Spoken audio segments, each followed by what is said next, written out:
नीति घोकेर आएको, नीति बनाएर आएको, बारम्बार जनतालाई के अरे हामी यो गर्छौँ त्यो गर्छौँ भनेर केपी शर्मा ओली पछाडि यो देशमा कसैले सपनाको राजनीति गरेको छ भने त्यो त अहिलेका कङ्ग्रेसका सभापति गगन थापा नै होला नि। रवि र बालेन बीचको एकता भनेको कम्तीमा यो पुस्ताको लागि हो। जस्तो निर्वाचन आयोगले घन्टी नबजाउनु, भौतिक नगर्नु नगर्ने भने पनि जनताले घर घरबाट घन्टी बजाइदिराख्नु भएको छ। अब त्यसमा चाहिँ उहाँहरूको समर्थनले बताउँछ कि घन्टीको अवस्था के हो भने यो नयाँ पुस्ता हो। भदौ 23 र 24 गतेकोले पुरानो अङ्कगणित पनि भत्कायो, पुरानो सोच पनि भत्कायो, पुरानो राजनीति पनि भत्काइसक्यो।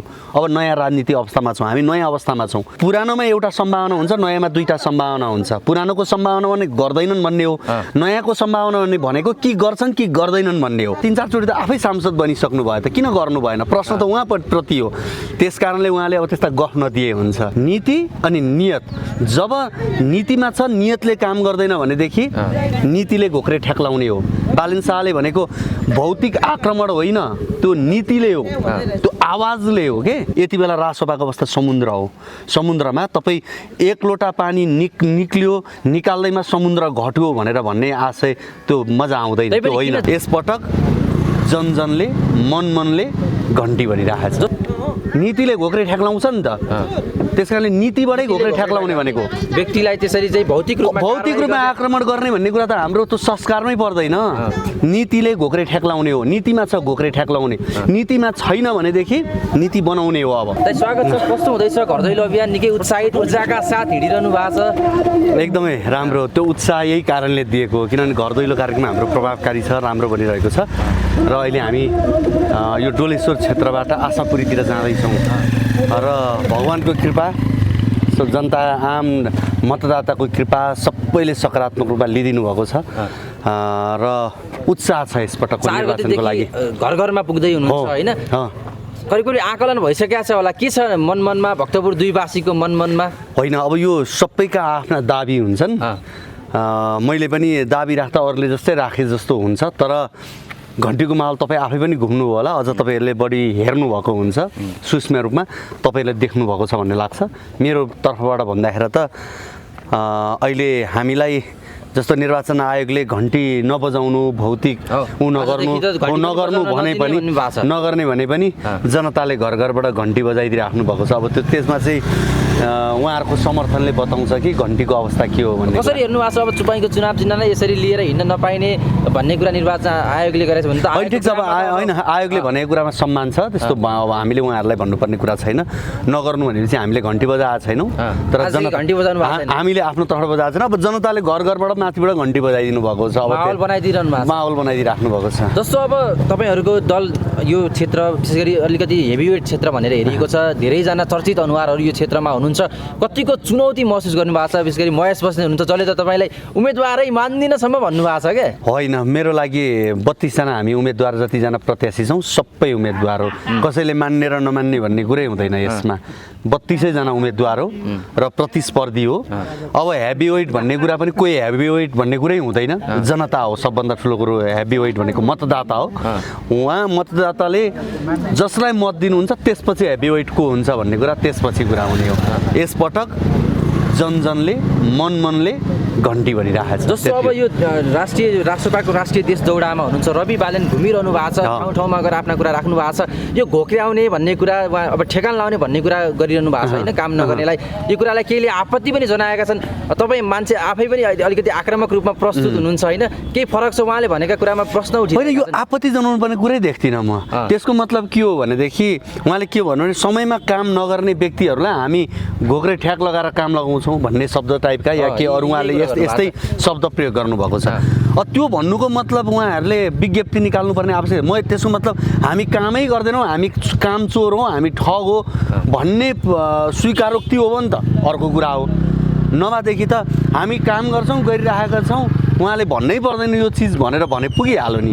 कङ्ग्रेसका सभापतिले त घोक्रे ठ्याक होइन, नीति कतिवटा 29-30 वटा चाहिँ त्यो नीति बन्यो भने मात्रै काम हुन्छ, यसरी घोक्रे ठ्याक लाएर काम हुँदैन भनेर प्रति प्रश्न होइन नीति घोकेर आएको नीति बनाएर आएको बारम्बार जनतालाई के अरे हामी यो गर्छौँ त्यो गर्छौँ भनेर केपी शर्मा ओली पछाडि यो देशमा कसैले सपनाको राजनीति गरेको छ भने त्यो त अहिलेका कङ्ग्रेसका सभापति गगन थापा नै होला नि। त्यसपछि दोस्रो सपनाको उ गर्ने त म आफै काठमाडौँ क्षेत्र नम्बर 4 को मतदाता हो। यसभन्दा अगाडि उहाँलाई मत हाल्दै आएको मान्छे आज म स्वतन्त्रको उम्मेदवार भएर भक्तपुर 2बाट आइरहेको छु। किन त उहाँले तीन चार चोटि त आफै सांसद बनिसक्नु भयो त किन गर्नु भएन? प्रश्न त उहाँप्रति हो। त्यस कारणले उहाँले अब त्यस्ता गफ नदिए हुन्छ। ती सबै भदौ 23 र 24 गते सकिसके ती घटनाक्रम। तर यति बेला होइन नीति र नियत, नीति अनि नियत। जब नीतिमा छ नियतले काम गर्दैन भनेदेखि नीतिले घोक्रे ठेक्लाउने हो। बालेन शाहले भनेको भौतिक आक्रमण होइन, त्यो नीतिले हो, त्यो आवाजले हो के। नीतिले घोक्रे ठेक्लाउँछ नि त। त्यसकारणले नीतिबाटै घोक्रे ठेक्लाउने भनेको व्यक्तिलाई त्यसरी चाहिँ भौतिक रूपमा आक्रमण गर्ने भन्ने कुरा त हाम्रो त्यो संस्कारमै पर्दैन। नीतिले घोक्रे ठेक्लाउने हो। नीतिमा छ घोक्रे ठेक्लाउने, नीतिमा छैन भनेदेखि नीति बनाउने हो। अब नीतिमा कमजोरी छ भने, किनभने धेरै कमजोरी छन्। विकास निर्माणका काम किन समयमा हुँदैनन्, किन पटक पटक म्याद थपिन्छन्, त्यो कुरा उहाँहरूले हेर्नु पर्दैन। अनि आज नीतिले हामी घोक्रे ठेक्लाउँछौँ भन्दाखेरि उहाँहरूले आपत्ति जनाउने अवस्था बन्छ भनेदेखि उहाँहरूको स्वीकारोक्ति हो कि हामी समयमा काम गर्न सक्दैनौँ, हामीले काम गर्न सकेनौँ, हामीले राज्यलाई ठग्यौँ भन्ने अर्थ लाग्छ के। विज्ञप्ति निकाल्नुपर्ने कुरै छैन यसमा। किनभने तपाईँ हामी हेरौँ न, यही बाटो अहिले हामी हेरौँ न, यो कहिले टेन्डर लाग्यो होला, यो कहिलेदेखि काम भएन होला। तपाईँ हिँडिराख्नु भएको छ त यो बाटोमा धुलो उडाउँदैन, यो अहिले धुलो उडिरहेको छ त। यो काम कहिले सकिनु पर्थ्यो होला? राज्यले पैसा नदिएर त होइन होला। टेन्डर परिसकिसकेपछि समयमा काम हुनुपर्छ। काम भएन भने नीतिले घोक्रे ठेक्लाउँछ। अब चाहिँ त्यो हिसाबमा जान्छ रासोपा, जान्छ। नीतिले घोक्रे ठ्याक लाग्ने अवस्था बनाउँछ। घोक्रे ठ्याक भनेको फेरि पनि नबुझौँ, भौतिक आक्रमण होइन। नीतिले घोक्रे ठ्याक लाउने भनेको नीतिले बाँच्छ।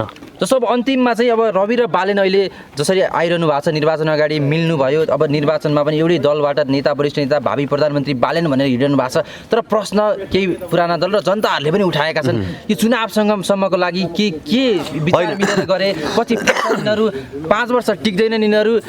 उहाँहरूले हिजोको दिनमा के गर्नुहुन्थ्यो भने हामीलाई 2/3 बहुमत दिनुहोस्, हामी मिल्यौँ भनेर त्यतिखेर नेकपा भन्ने समथिङ के बनेको थियो त्यति बेला, होइन? बनेको थियो। 2/3 नजिकको बहुमत पनि जनताले दिएको। त्यसपछि के भयो? अनि उहाँहरूले आफ्नो जे गर्नुभयो अनि त्यही अर्कालाई भन्न त मिल्दैन। यो नयाँ पुस्ता हो। भदौ 23 र 24 गतेकोले पुरानो अङ्कगणित पनि भत्कायो, पुरानो सोच पनि भत्कायो, पुरानो राजनीति पनि भत्काइसक्यो। अब नयाँ राजनीति अवस्थामा छौँ हामी, नयाँ अवस्थामा छौँ। अनि यो नयाँ अवस्थामा उहाँहरूले पुरानै तरिकाले सोच्नु त्यो दुर्भाग्यपूर्ण हो।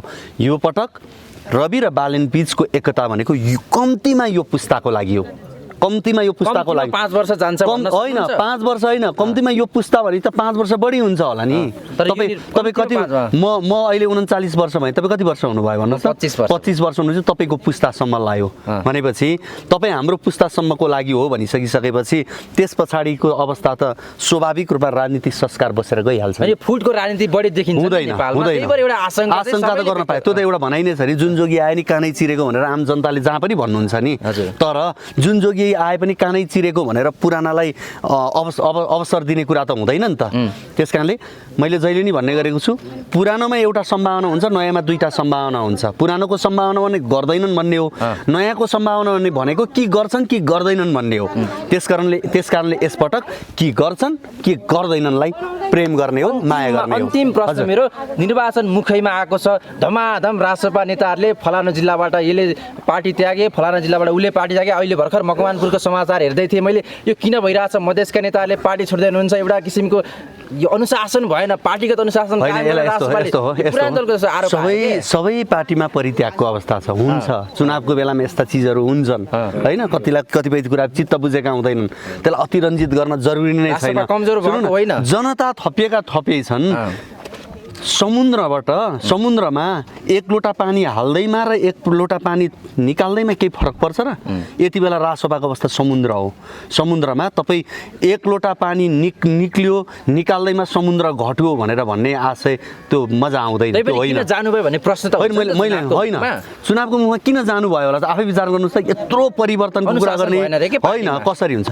अनि पुरानो पार्टीको अनुशासन छ। त्यसो भए पुरानो पार्टीको अनुशासन देख्नु, भदौ 23 र 24 गते जेनजी मुभमेन्ट पछि जुन मुद्दा हामी बोक्छौँ भनेर राजसभा यति बेला महाअभियानमा लागेको बेला कोही व्यक्तिले चाहिँ मैले राजसभा छोडेँ भनेर उसले प्रचारबाजी गर्नका लागि उसले स्टन गरेर राजीनामा दिन्छ भने त्यसले के अर्थ राख्छ? मैले अघि नै भने नि, समुद्रबाट 1 लोटा पानी निकाल्दैमा केही पनि फरक पर्दैन। यति बेला राजसभा समुद्र हो।